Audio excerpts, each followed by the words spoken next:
Hi bro. Hi bro. ఈ రోజు జగన్మోహన్ రెడ్డి కొన్ని వ్యాఖ్యలు చేయడం జరిగింది. పవన్ కళ్యాణ్ కి చుక్కలు చూపిస్తా 2. అంటే జగన్మోహన్ రెడ్డి 2.0 చూపిస్తాననే విధంగా మాట్లాడారు. సో ఈ మాటలకు మీరు ఎట్లా రియాక్ట్ అవుతారు? పవన్ కళ్యాణ్ కి చుక్కలు చూపించడం కాదు, ఫస్ట్ బయట ఉండి చూపించమని చెప్పండి. ఎందుకనంటే గేమ్ అయిపోయింది. లైక్ మన కూటమి ఫస్ట్ వచ్చినప్పుడే ఆయన బొక్కలోకి వెళ్ళాలి, కానీ ఇంకా వెళ్ళలే అంటే ఇంకా స్ట్రాంగ్ ఎవిడెన్స్ కోసం వెయిట్ చేస్తారు.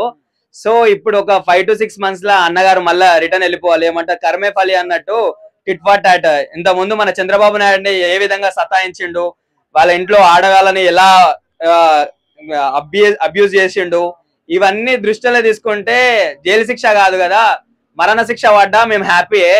ఎందుకనంటే అంత మీ వైఎస్ రాజశేఖర రెడ్డి వాళ్ళ డాడీతో పోల్చుకుంటే చంద్రబాబు నాయుడు వాళ్ళ డాడీ సమానంగా లైక్ సీఎం లాగా చేయడం జరిగింది. సో మీ డాడీ తర్వాత డాడీ లాంటి వారిని నువ్వు ఇట్లా కించపరిచి మాట్లాడడము, ఇలాంటి వాక్యాలు బయటకు వదలడము, ఇవన్నీ చేసినావు. ఏది నీ రౌడీ రాజకీయం ఉన్నప్పుడు ఇలాంటి పనులు చేసినావు. సరే నీ పని అయిపోయింది, ఇంకా నువ్వు బయటికి రావడానికే భయపడుతున్నావు. 2.0 కాదు, నువ్వు 5.0.0.1 పెట్టుకున్నా సరే నువ్వు చేసేది ఏం లేదు, ఇంకా నువ్వు గీకేది కూడా ఆడ ఏం లేదు. ఎందుకనంటే నువ్వు చేసిన పాపాలు ఇప్పుడు నీకు 6 months తర్వాత 5 months తర్వాత ఒక్కొక్కటి నీకు పేజ్ తిరిగేస్తారు. రెడ్ బుక్ పట్టుకుంటే నువ్వు అన్నావు కదా, ఎర్ర బుక్ పట్టుకుంటే ఎర్రి పుష్పమీడు నారా లోకేష్ గాడు అని చెప్పేసి, ఆ రెడ్ బుక్ పట్టుకున్న తర్వాత ఎవడు పుష్పం అవుతాడో ఇప్పుడు నీకు కనిపిస్తుంది. మాజీ సీఎం గారు జగన్ గారు, మీకైతే అన్ని రోడ్లే పడిపోతాయండి కంపల్సరీ. ఎందుకంటే మీరు చేసిన రౌడీ రాజకీయ పాలన మీకు ఇప్పుడు కనిపిస్తుంది. లైక్ నువ్వు అధికారంలో ఉన్నప్పుడు నీకు కళ్ళు కనిపించలే కదా, ఇప్పుడు నువ్వు అధికారం దిగిపోయినావు కదా, మరి నీకు అంత చుక్కలు చూపించటో, అంత దమ్ము చూపించటో, నువ్వు అంత మొగతనం అంత పౌరుషం ఉన్నప్పుడు మరి నువ్వు అసెంబ్లీ కూడా రానిక భయపడుతున్నావు. మరి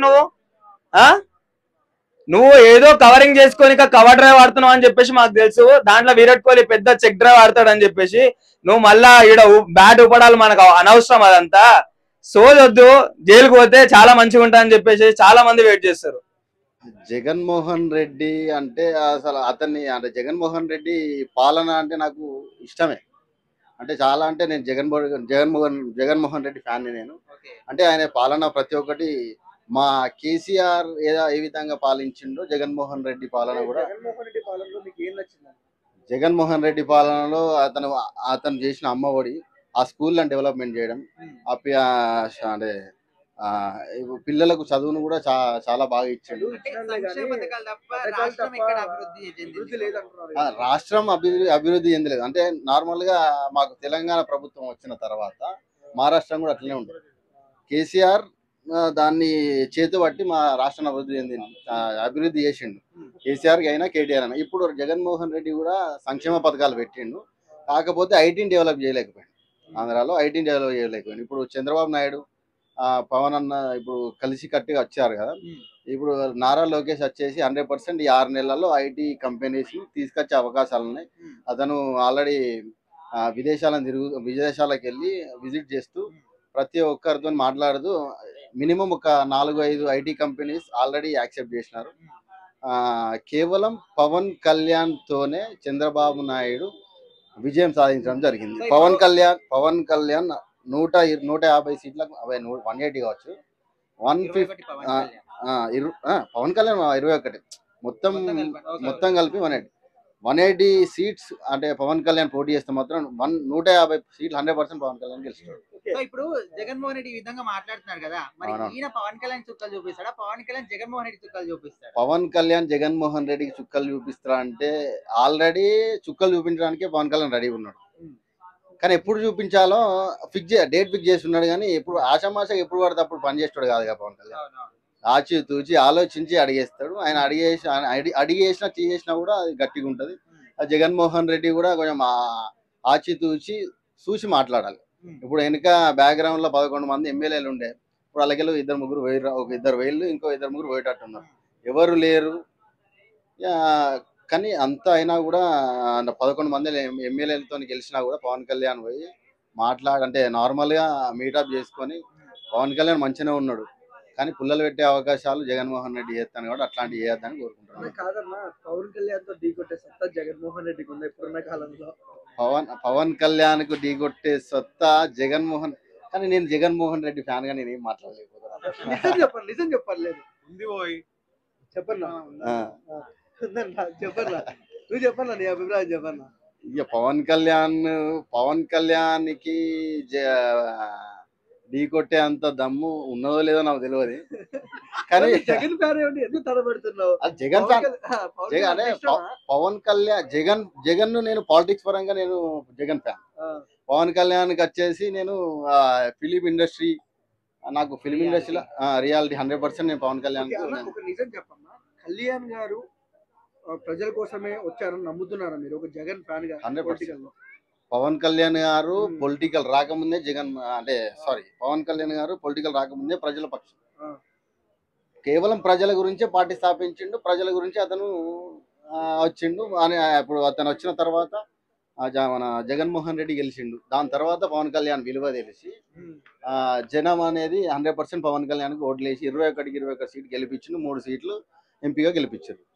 అంటే ఎందుకు 300 సంవత్సరాలు చేయమను, వాడు ఎవడో చెప్పినట్టు 300 సంవత్సరాలు చేయమను. ఏం సిగ్గుందా? రాష్ట్రాన్ని సర్వనాశనం చేసేసి సిగ్గు లేకుండా వచ్చి 2.0, 4.0, 5.0. ఇప్పుడు వాస్తవంగా ఇక్కడ ఉన్నటువంటి జనాలకు చెప్తున్నా నేను, సంక్షేమం తప్ప అభివృద్ధి ఏమైనా చేశాడా? పరిపాలన అంటే అభివృద్ధి, సంక్షేమం కాదు. సంక్షేమం ఉండాలి. ఆకలేసినోడికి పెట్టు, అరగనోడికి ఎందుకు పెట్టావు? అది కూడా ప్రజల్ని ఎట్లా లేజీగా చేసి 2.0 చేసినా 5.0 చేసినా ఇంకా జగన్ అనేవాడు వచ్చే ప్రశ్నే లేదు ఆంధ్రప్రదేశ్లో. కారణం ఏంటంటే ఆయన చేసిన విధ్వంసం అంతా ఎంత కాదు, మనసున్న ప్రతి ఒక్కరికి తెలుస్తుంది ఆయన చేసిన విధ్వంసం. ఎంత నరరూప రాక్షసుల్లో పరిపాలన చేశాడంటే కరెంటు బిల్లు విషయంలో కూడా చాలా ఘోరంగా. ఊళ్ళలో ఒక చిన్న ఉదాహరణ ఇందాక చెప్పాను, ఎక్కడైనా ఈ ప్రపంచంలో ఏసీ బిగించుకుంటే ఓవర్లోడ్ బిల్లు ఎవరన్నా 3,500 రూపాయలు కట్టమని అడుగుతాడా? ఒక ఆంధ్రప్రదేశ్లో ఏసీ కాలినంత బిల్లు కడతారు కానీ ఏసీ బిగించుకుంటే, ఏసీ బిగించుకోవడం కూడా తప్పే. విధ్వంసం, సర్వనాశనం చేసాడు వ్యవస్థలన్నింటినీ. అలాంటి దుర్మార్గుడు, దుష్టుడు అయినటువంటి జగన్ పవన్ కళ్యాణ్తో పోటీ. ఆయన దేవుడా? ఆయనకున్నటువంటి సంపాదనలో 80% పేద ప్రజలకు దానం చేసిన దేవుడు పవన్ కళ్యాణ్తో పోటీ పెట్టుకున్నాడు గజ దొంగ గంగులు గారు. ఇది ఎంతవరకు కరెక్ట్? తప్పు కదా? తప్ప కదా? పవన్ కళ్యాణ్తో పోటీ పెట్టుకోకమ్మా జగన్ బాబు. ఇప్పుడు సినిమా ఏంటో చూపిస్తా అనే విధంగా ఏం మాట్లాడుతున్నారు. చూపించేది? 5 సంవత్సరాల అవకాశం ఇస్తే ఏం చూపించాడు? ఎక్కడ ప్యాలెస్ లో పడుకుని సంతకాలు పెడుతూ బటన్ నొక్కేవాడా? అంతే కదా? ఏమైనా చేశాడా? ఇప్పుడు ఎవడు బాధన్నా విన్నాడా? సరే, మా ప్రజలంటే బిచ్చగళ్ళు అంటోళ్ళు అనుకోండి, కనీసం నీ నాయకుడు మాటనే వినాలి కదా. ఏ నాయకుడికైనా నువ్వు మన ఏమంటారు దాన్ని అపాయింట్మెంట్ ఇచ్చావా? ఈ నాయకుడికి అపాయింట్మెంట్ ఇవ్వాల. ఎమ్మెల్యేలు ఎవరి దగ్గరికైనా వెళ్ళి బాబు ఈ పని చేసి పెట్టంటే అవ్వట్లేదండి జగన్ గారు, అవ్వట్లేదు. బోర్ నేర్చారు నాయకులు, ఎమ్మెల్యేలంతా కూడా. ప్రజలు బాధపడ్డారు, బోర్ నేర్చారు ఎమ్మెల్యేలు. అలాంటి జగన్ 30 సంవత్సరాల ఏంటది చరిత్రలో ఎక్కడన్నా జరిగిందా? మన ఇండియాలో చరిత్రలో ఏ ముఖ్యమంత్రి అయినా 30 సంవత్సరాలు చేసిన ముఖ్యమంత్రి ఎవడన్నా ఉన్నాడా? మంత్రి చేసిన వాళ్ళు ఉన్నారు, ఎమ్మెల్యే చేసిన వాళ్ళు ఉన్నారు. ఇవి పగటికల్గా అంటున్నాడు అంతే. సో ఇప్పుడు ఈయన చేసిన వ్యాఖ్యలన్నీ పక్కన పెడితే ఆల్రెడీ పవన్ కళ్యాణ్ గారు ఒక డేట్ ఫిక్స్ చేసి పెట్టారు జగన్మోహన్ రెడ్డి. ఆ డేట్ కి ఖచ్చితంగా జగన్మోహన్ రెడ్డి జైలుకి వెళ్లాల్సిందనే విధంగా అంటున్నారు. సో ఖచ్చితంగా వెళ్తాడు అనుకోవచ్చా? తప్పు చేసిన దుర్మార్గుడు ఎవడైనా జైలుకి వెళ్ళక తప్పదు. ఇది నా వాక్యం. ఎవడైనా తప్పు చేసినట్టు తప్పించుకోడు, ఎప్పటికీ తప్పించుకోలేడు. ఇంకో 10 సంవత్సరాలు పోయినా తప్పించుకోలేదు. జగన్కి అంత ఆస్తి ఎలా వచ్చిందండి? వాళ్ళ నాన్నగారు ఇల్లు అమ్ముకుని పాపం రాజకీయం చేశాడు. జగన్ బాబుకి ఇప్పుడున్నటువంటి లక్షల కోట్ల ఆస్తి ఉందంటారు. ఎలా వచ్చింది? వ్యాపారాలు చేశాడా? మరి ఏం చేసి సంపాదించాడు? వాళ్ళ నాన్నగారి పదవిని అడ్డు పెట్టుకుని అక్రమంగా సంపాదించి దోసేసి లక్షల కోట్లు దోసేసినటువంటి జగన్ సంపాదించిన దాంట్లో 80% పేద ప్రజలకు పంపించినటువంటి పవన్ ఒకటేనా? మనసు పెట్టి ఆలోచించండి ఎవరైనా. ఒకటి అవుతుంది ఎప్పుడైనా? రాక్షసుడు రాముడు ఒకటేనా? మరి అలాంటప్పుడు జగన్ 30 సంవత్సరాలు ఎలా చేస్తాడండి? కలగంటున్నట్టున్నాడు. అది జరిగే పని కాదు. సరే, ఓవరాల్ గా ఇప్పుడు ఆయన చెప్పిన వ్యాఖ్యలకు గాను మీరు ఏమంటారు? ఆయన ఏదో భ్రమలో ఉన్నాడు. పగటికల్లా కూడా కాదు, రాత్రి కల్లా అయ్యి. పగటికల్లా అంటే అందరూ అంటారు పగటికల్లా అంటున్నాడని, రాత్రులు అంటున్నాడు కలది. లేకపోతే 30 సంవత్సరాలు సీఎం. ఎవరికైనా మనశ్శాంతి ఉందా ఆయన పరిపాలనలో? ఒక ఉద్యోగి మనశ్శాంతి ఉందా? పోలీసు వ్యవస్థను సర్వనాశనం చేసిన దుర్మార్గుడు జగన్. పోలీసు వ్యవస్థని పూర్తి రాజకీయ వ్యవస్థగా మార్చేసిన దుర్మార్గుడు జగన్. ఎలా చెప్పినా ప్రపంచంలో కాదు, ఇండియాలో నెంబర్ 1 పోలీసు వ్యవస్థగా మన తెలంగాణ పోలీసు వ్యవస్థ మారిందంటే కారణం జగన్. ఎందుకు చెప్పనా, ఇండియాలో మన తెలంగాణ పోలీసు వారు నెంబర్ 1 స్థానంలో ఉండడానికి కారణం ఏంటో తెలుసా? ఎవరికైనా తెలుసా? ఐక్యత, కులం. ఇక్కడ కులం లేదు, అక్కడ ఏంటో తెలుసా? ఒక పోలీస్ ఆఫీసరు అన్ని వ్యవస్థల్లో కూడా కులం ఎక్కువగా ప్రభావం చూపిస్తుంది. అక్కడ ఫస్ట్ ఈ కులం అనేది ఎలా మొదలైందంటే, రెడ్ల పరిపాలనలో ఉన్నప్పుడు ఆంధ్రప్రదేశ్ మెల్లిగా ఎన్టీ రామారావు గారు గెలిచిన తర్వాత రాజశేఖర రెడ్డి గారు చేస్తున్నటువంటి విమర్శలకి రెడ్లంతా కూడా రామారావు గారు మీద పడిపోయారు. అప్పుడు ఈ కమ్మ కులం ఎదుర్కొంది. అలాగే కులం మొట్టమొదటి బయలుదేరింది అక్కడ. అలా బయలుదేరి మన ఇక్కడికి వచ్చేసరికి చంద్రబాబు నాయుడు గారు వచ్చేటప్పుడు వాళ్ళ చుట్టూరు కమ్మ వాళ్ళంతా చేరేసి ఇంకా వాళ్ళది ఆధిపత్యం అయిపోయింది. ఈ ఆధిపత్యాన్ని గమనించినటువంటి జగన్ వచ్చిన తర్వాత వాళ్ళు 50% ఆధిపత్యం చూపించారు, మనం 90% ఆధిపత్యం చూపించాలని ఏం చేశాడు? మొత్తం వ్యవస్థలన్నీ రెడ్ల చేతిలో పెట్టేశాడు, 100% 95%. అలాగే విధ్వంసం అయిపోయింది. ఆ రాష్ట్రంలో ఆంధ్రాలో కులం విపరీతమైన కుల గజ్జితో కొట్టుకుని చస్తుంది. కాబట్టి ఓవరాల్ గా జగన్ గురించి ఒక మాటలో చెప్పాలంటే ఏం చెప్తారు మీరు? తెలుగు తక్కువ పరిపాలన. అందరినీ సమానంగా చూడాలి. కొంతమంది ఏమో పైన పెడతాడు, కొంతమంది కింద పెడతాడు. నాకైతే చుక్కలు చూపించడం అనేది కరెక్ట్ ఏమో అనిపిస్తుంది. ప్రజెంట్ అంటే పవన్ కళ్యాణ్ కొంచెం డామినేషన్ ఉంది, అంటే డామినేషన్ అంటే మంచిగా ఉంది అని అర్థం. జగన్ అంతా లేదు ఇప్పుడైతే ప్రస్తుతానికి. ఒకవేళ మళ్ళీ జగన్మోహన్ రెడ్డి వచ్చే అవకాశం ఉందంటారా? ఏమో కొంచెం డౌట్ గానే అనిపిస్తుంది. అంటే ఇప్పుడు గత ప్రభుత్వ పరిపాలనకి ప్రజెంట్ పరిపాలనకి ఏమైనా డిఫరెన్సెస్ గమనించారు మీరు? డిఫరెన్స్ అంటే ఇంకా నాకైతే అందరూ ఒకటే లాగా అనిపిస్తుంది. ఎవరు ప్రభుత్వం ఉంటే వాళ్ళే ఎక్కువ చూపించుకుంటుంటారు. పవన్ కళ్యాణ్ తీసుకున్న డెసిషన్స్ కానీ ఇవంతా చూస్తున్నారు కదా మీరు. అవునవును. ఎట్లా అనిపిస్తుంది మీకు? పవన్ కళ్యాణ్ కొంచెం ఏమో చూడాలి, జగన్ ఏమైనా జైలుకి పంపిస్తాడేమో అని అనుకుంటున్నాను. అంటే ఇప్పుడు ఆయన చేసిన అంటే గత ప్రభుత్వ పరిపాలన రాష్ట్రం మొత్తం కూడా అప్పులపాలు సంథింగ్ ఇవంతా అంటున్నారు.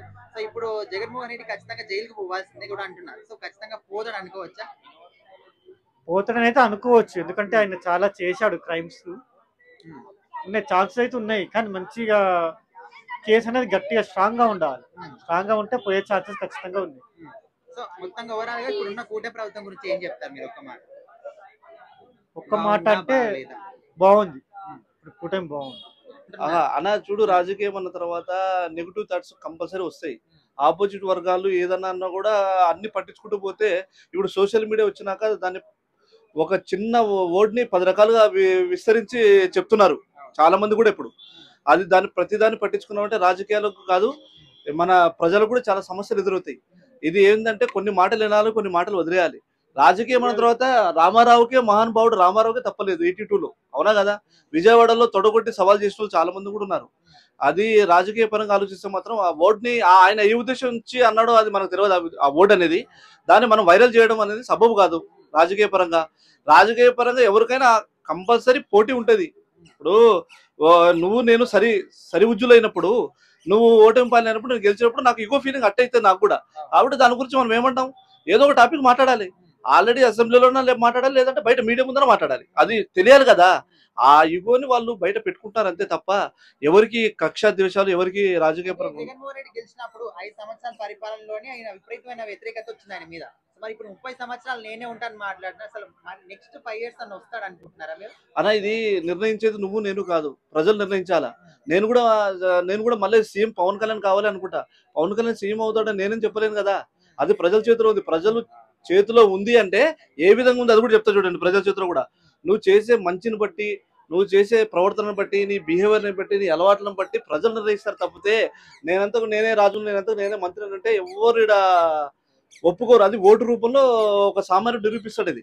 అది లాస్ట్ ఎన్నికల్లో జగన్మోహన్ రెడ్డి గారు ఏవైతే పొరపాటు జరిగినాయో, ఏవైతే పొరపాటు దాన్ని సరి చేసుకొని మళ్ళీ రిపీట్ చేసుకోకుండా చేసుకుంటే ఏ రాజకీయ నాయకుడైనా నిలబడగలుగుతాడు. ఇప్పుడు పవన్ కళ్యాణ్ ప్లానింగ్ గానీ ఆయన విజన్ కి అసలు ఆయన ప్లానింగ్ ని దెబ్బ కొట్టేట రేజ్ జగన్మోహన్ రెడ్డి ఉందంటారు. అసలు పవన్ కళ్యాణ్ ప్లానింగ్ ఏంది నాకు అర్థం కాదన్న. పవన్ కళ్యాణ్ ప్లానింగ్ ఏంది? రాజకీయ పరంగా అనేది ఇది ఒకరినొకరు పొడుచుకునే ప్లానింగ్లు కాదు ఇవి. ముందు అందరు కలిసి దేశాన్ని బాగు చేస్తే చాలు. దేశాన్ని బాగు చేయండి. నువ్వు పవన్ కళ్యాణ్ రాని వాటెవర్ ఇంకోరు రాని అది కాదు కావాల్సింది. నువ్వు ఏం చేసావు, ప్రజలకు ఏం చేసావు, ఈ 5 years లో నీకు ఇచ్చిన ఛాన్స్ ని నువ్వు ఎలా వినియోగించుకున్నావు అనేది ప్రజలు చూస్తారు. తప్పితే పవన్ కళ్యాణ్ ప్లానింగ్ చేసుకుని పవన్ కళ్యాణ్ కూర్చొని రాత్రంతా ఆలోచించిన రేపు ఏం చేయాలని అంటే అది క్వశ్చన్ కాదు, ఆ ప్లానింగే కాదు నన్ను అడిగితే. అవునా కదా? ప్రజలు ఎప్పటికైనా సరే ఒకటి గుర్తుపెట్టుకోండి, నువ్వు ఎన్నెన్నో మాటలు మాట్లాడి నేను సింహాన్ని, పులిని, నేను రాజకీయాన్ని, నాకు 40 ఏళ్ళ అనుభవం, 50 ఏళ్ళ అనుభవం ఉంది, ఇవన్నీ కాదు సార్. నేను చెప్పే టాపిక్ ఒకటే ఏంటంటే ప్రజల చేతిలో ఊటక్కు ఉంది. నీ ప్రవర్తన, నీ బిహేవియర్, నీ అలవాట్లు అన్నీ కూడా 5 ఏళ్ల తర్వాత వాళ్ళ ఓటు రూపంలో చూపెడతారు. అది అవునా కదా? అది అక్కడైతే ఎవరైతే అడ్డుపడరు కదా, నువ్వు నేను ఎవరైనా అడ్డుపడతావు, ఎవరు అడ్డుపడరు కదా. అది ఆయన హక్కు కాబట్టి ఆయన వినియోగించుకుంటాడు. అక్కడ వాళ్ళ ప్రవర్తన పద్ధతి అక్కడే తెలుసుకుంటాడు. కాబట్టి ఎవరిని మనం కించపరిచేట్టు మాట్లాడకూడదు, ఎవరిని మనం బిహేవియర్ మాట్లాడకూడదు. పవన్ కళ్యాణ్ కూడా మీరు అన్నారు ప్లానింగ్ అని, ఆ ప్లానింగ్ అనేది ఎవరికి ఉండవు. ఆల్రెడీ జగన్మోహన్ రెడ్డి గారికి ఆయన ప్రభుత్వం ఆల్రెడీ కొలాప్స్ అయిపోయింది కాబట్టి ఆయన ఏం మాట్లాడుతుండో ఆయనకు మైండ్ పనిచేస్తలేదు అనుకుంటా. ఆల్రెడీ పవన్ కళ్యాణ్ గారు ఆయన ఏం చేస్తున్నారు అనేది పవన్ కళ్యాణ్ గారు 4.0 రకంగా జగన్మోహన్ రెడ్డి గారి ప్రభుత్వానికి చూపిస్తున్నారు. సో పవన్ కళ్యాణ్ గారిని ఎవరు టచ్ చేయలేరు. కంపల్సరీ పవన్ కళ్యాణ్ గారి పరిపాలన చాలా ఎక్సలెంట్గా ఉంది, అందరు హ్యాపీగా ఉన్నారు. Thank you.